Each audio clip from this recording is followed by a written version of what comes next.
1월 2일 목요일 이른 아침입니다. 오늘 말씀 읽기 본문은 이사야 2장입니다. 본문을 다음 세 단락으로 나눌 수 있겠습니다. 첫째는 1절 이하 4절 말일에 대한 예언, 둘째는 5절 이하 11절 죄와 죄에 대한 심판의 두려움, 셋째는 12절 이하 22절 엄위한 심판. 본문은 이사야가 유다와 예루살렘에 관하여 받은 말씀입니다. 첫째 단락에서는 말일에 대하여 예언합니다. 2절 보시면 말일에 여호와의 전의 산이 모든 산 꼭대기에 굳게 설 것이요 모든 작은 산 위에 뛰어나리니 만방이 그리로 모여들 것이라.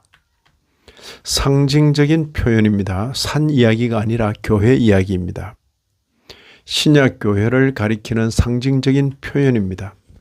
만방이 그리로 모여들고 많은 백성이 가며 기대에 찬 말을 합니다. 3절에 오라 우리가 여호와의 산에 오르며 야곱의 하나님의 전에 이르자.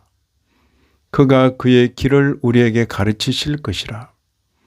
우리가 그 길로 행하리라 하리니 이는 율법이 시온에서부터 나올 것이요 여호와의 말씀이 예루살렘에서부터 나올 것임이니라.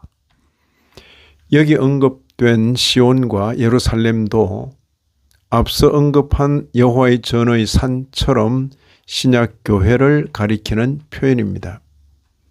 4절 보시면 말일에 있을 평화의 나라를 상징적으로 표현합니다. 4절에 무리가 그들의 칼을 쳐서 보습을 만들고 그들의 창을 쳐서 낫을 만들 것이며 이 나라와 저 나라가 다시는 칼을 들고 서로 치지 아니하며 다시는 전쟁을 연습하지 아니하리라.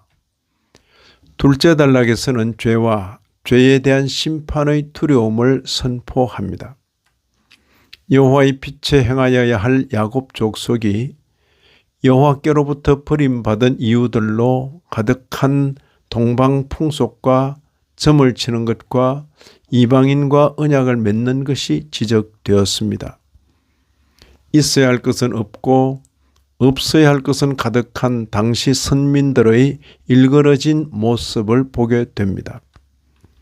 공의와 정의와 성령의 열매는 있어야 하는데도 없고 은금, 보화, 마필, 병거는 있어서 편리한 것들인데 그것들과 함께 있어서는 안 될 우상이 있다는 것이 문제입니다.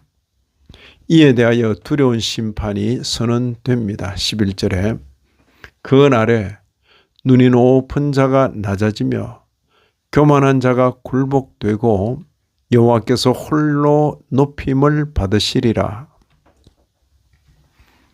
셋째 단락에서는 엄위한 심판이 선언됩니다. 장차 올 한 날에 대하여 예고합니다. 말일로 표현된 한 날에 대한 기대와 소망을 무려 5번이나 반복합니다. 2장 2절과 11절, 12절, 17절, 20절 등입니다. 선지자는 사람을 의지하지 말고 하나님만 의지하도록 촉구합니다. 22절에 너희는 인생을 의지하지 말라. 그의 호흡은 코에 있나니 샘할 가치가 어디 있느냐. 말일은 예수 그리스도께서 오심으로 이미 시작되었고 지금도 진행되고 있으며 장차 온전히 실현될 것입니다. 우리는 말일의 온전한 실현을 아직 보지 못하고 있으나 그 시작과 진행을 보고 있는 자들입니다.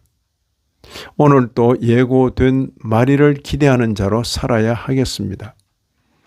이런 말씀을 읽는 신약교회 성도인 우리로서는 이미 시작한 말일의 진행을 보며 여호와의 빛에 행하는 자로서 반드시 있어야 할 것들로 풍성한 자들이 되어야 하겠습니다.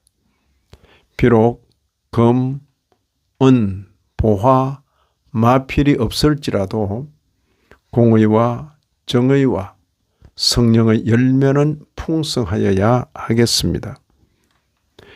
이 아침에 말씀에 함께 참여하신 모든 분들 위해 하나님의 크신 은혜가 더하시기를 진심으로 기원합니다.